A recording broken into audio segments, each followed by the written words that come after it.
Hello दोस्तों, एक बार फिर से स्वागत है आप सभी का स्टडी विक्रम यूट्यूब चैनल पर। मेरा नाम है विक्रम और भाई साहब आज की जो ये न्यूज़ रहने वाली है दोस्तों, आप सभी को याद होगा कि हमने एक फॉर्म भरा था रेलवे ग्रुप डी का लगभग 4-5 साल पहले 2017-18 के लमसम की बात है। उस टाइम हमने एनटीपीसी का और ग्रुप डी का पेपर भरा था। फीस लगभग 400 रुपये हमने दी थी, लेकिन वो पेपर हो चुका, लेट हुआ, 4 साल बाद हुआ, 3 साल बाद हुआ, लेकिन कोई बात नहीं, हो चुका। अब जो फीस है क्योंकि रेलवे ने ये कहा था कि आप फीस अभी तो भर दो, लेकिन हम बाद में आपको रिटर्न कर देंगे, ठीक है। तो उसी के रिलेटेड आज एक सूचना निकल के आ रही है। वो सूचना मैं आपको बता दूंगा। जैसा कि थंबनेल पर भी आपने देख लिया होगा कि सभी का पैसा होगा वापस। तो भाई किस प्रकार से रेलवे हमको पैसा देगा, क्या उसने नोटिफिकेशन जारी करा है, बिल्कुल एक बार सभी लोग देख लीजिए। उससे पहले अगर आप यूट्यूब चैनल पर पहली बार आ रहे हैं तो आप चैनल को सब्सक्राइब कर लीजिए, बेल का आइकन दबा लीजिए और जो वीडियो है अपने दोस्तों के साथ भी शेयर कर लीजिए ताकि सभी लोग पैसे ले सके। बिल्कुल देखो, ये दोस्तों एक नोटिस वायरल हो रहा है कि जो भारत रेल सरकार के द्वारा भारत सरकार की जो रेल मंत्रालय है, रेल मंत्रालय के द्वारा ये जो नोटिफिकेशन है दोस्तों, ये वायरल हो रखा है। देखा होगा आपने, नहीं देखा है तो मेरे भाई एक बार देख लीजिए क्या है नोटिफिकेशन के अंदर, ठीक है। एक सेकंड रुक जाओ।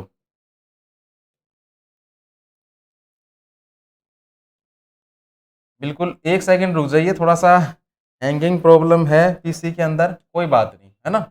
चलिए देखो, अब देख लीजिए दोस्तों क्या है ये। थोड़ा सा और जूम मैं अगर यहां पर कर दूं तो भाई साहब देख लीजिए ये क्या है। भारत सरकार रेल मंत्रालय रेलवे भर्ती बोर्ड सूचना, ये इसमें नोटिस है जिसमें क्या लिखा गया है दोस्तों, धीरे धीरे पढ़ना ताकि सब कुछ समझ में आपके आ जाए। देखो, केंद्रीकृत रोजगार सूचना आरआरसी लेवल 1 के अभ्यर्थियों के ध्यानाकर्षण हेतु परीक्षा शुल्क की वापसी, बैंक खाता विवरण अपडेट करना, ठीक है। बैंकों का जो खाता विवरण है दोस्तों, वो आपसे अपडेट करवाया जा रहा है पैसा ही पैसा लेने के लिए, ठीक है। देखो, केंद्रीकृत रोजगार सूचना के तहत लेवल 1 पदों के लिए दिनांक 17/8/2022 से 11/10/2022 तक आयोजित सीबीटी में शामिल सभी अभ्यर्थियों को रेलवे भर्ती बोर्ड परीक्षा शुल्क वापस करना चाहता है। जिन्होंने भी पेपर दिया है उन सब, जो पेपर हो रहा है 17/8/2022 से और 11/10/2022 तक आयोजित सीबीटी में शामिल सभी अभ्यर्थियों को रेलवे भर्ती बोर्ड परीक्षा शुल्क वापस कर देगा, ठीक है भाई। इसके बाद ऑनलाइन आवेदन भरते समय अभ्यर्थियों से नियमानुसार परीक्षा शुल्क वापस करने हेतु बैंक अकाउंट डिटेल एवं आईएफएससी कोड सबमिट कराई गई थी। विदित हो कि आवेदन 4 साल पहले प्राप्त हुए थे तथा इस बीच उम्मीदवारों के खाते के विवरण में कई बदलाव हो सकते हैं। साथ ही बैंक द्वारा खाता विवरण की जांच करते समय यह पाया गया कि एक ही खाता संख्या से बड़ी संख्या में भुगतान किए गए थे। बिल्कुल सही बात है। इसके अलावा विभिन्न बैंकों के विलय ताकि कारण उनके आईएफएससी कोड बदल दिए गए हैं, इसलिए बैंक खाते की पुनः पुष्टि और नए विवरण लेना आवश्यक है ताकि उम्मीदवार के सही बैंक खाते में धन वापसी की जा सके, ठीक है भाई। इसके बाद क्या कह रहा है, इसके बाद दोस्तों तीसरे पॉइंट में यह कहा गया है, देख लो कि तो सीबीटी में शामिल सभी उम्मीदवारों को अपने बैंक खाता विवरण प्रदान करने की सुविधा के लिए रेलवे भर्ती बोर्ड ने बैंक खाता विवरण अपडेट करने के लिए एक अवसर प्रदान करने का निर्णय लिया है। बल्ले बल्ले वाली बात है ये तो।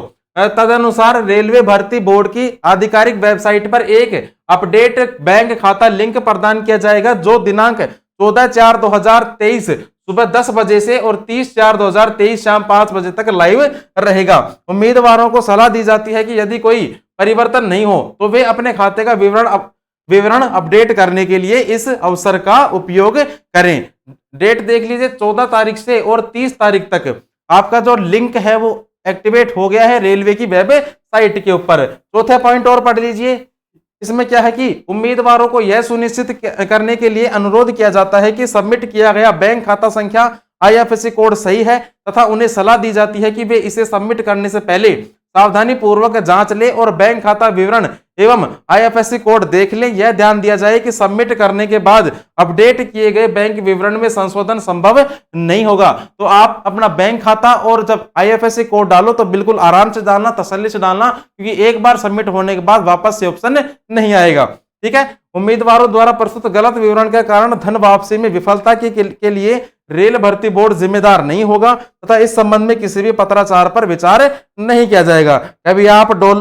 कभी आप बोलो कि मुझको राणा जी माफ करना, गलती मारे से हो गई, उसमें रेलवे बोर्ड नहीं सुनेगा भाई आपकी। उसने पहले ही बोल दिया कि जो भी जानकारी है बिल्कुल सही से भरना आप।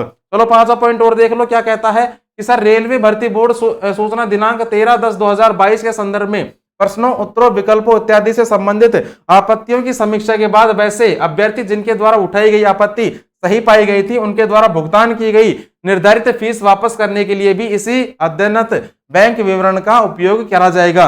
जिन्होंने भी प्रश्नों के ऊपर ऑब्जेक्शन लगाया था, पैसे लगाए थे, वो पैसा भी आपको रिटर्न कर रहा है रेल मंत्रालय। ये कुछ नोट है, देख लो कि बैंक विवरण सबमिट करने की अंतिम तिथि 30 तारीख है। रेलवे भर्ती बोर्ड के रिकॉर्ड के अभ्यर्थियों के विवरण के सत्यापन के बाद ही धन वापसी स्वीकार्य होगा। गलत या फिर अपूर्ण या फिर देर से किए गए दावों में सरसरी तौर पर खारिज कर दिया जाएगा। एक बैंक खाते में केवल एक रिफंड की ही अनुमति होगी। ये मेन है भाई।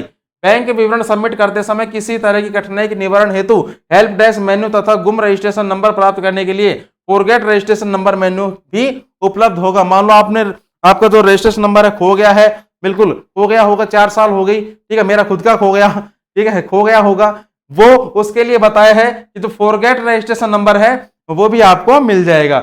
नेक्स्ट, अभ्यर्थियों को यह भी सलाह दी जाती है कि अपडेट सूचनाओं के लिए रेलवे बोर्ड के आधिकारिक वेबसाइट को नियमित रूप से देखते रहें। दिनांक है 13/4/2023। यह है रेलवे भर्ती बोर्ड के लिए। तो दोस्तों देख लीजिए यहाँ पर जो रेलवे डिपार्टमेंट है, मेन बात क्या है कि जो आपका जो पैसा है लगभग 400 रुपए थे, जहां तक मुझे याद है लगभग 400 रुपए के आसपास थे, वो आपको रिटर्न करने के बोल रहा है भाई। ठीक है, चलिए यही इसमें सूचना थी दोस्तों। बिल्कुल अगर आपको सूचना अच्छी लगी है, बेहतरीन लगी है, तो आप चैनल को सब्सक्राइब कर लेना, वीडियो को लाइक कर देना, शेयर कर देना। ठीक है दोस्त, मिलते हैं एक नई वीडियो के साथ। तब तक के लिए जय हिंद, जय भारत।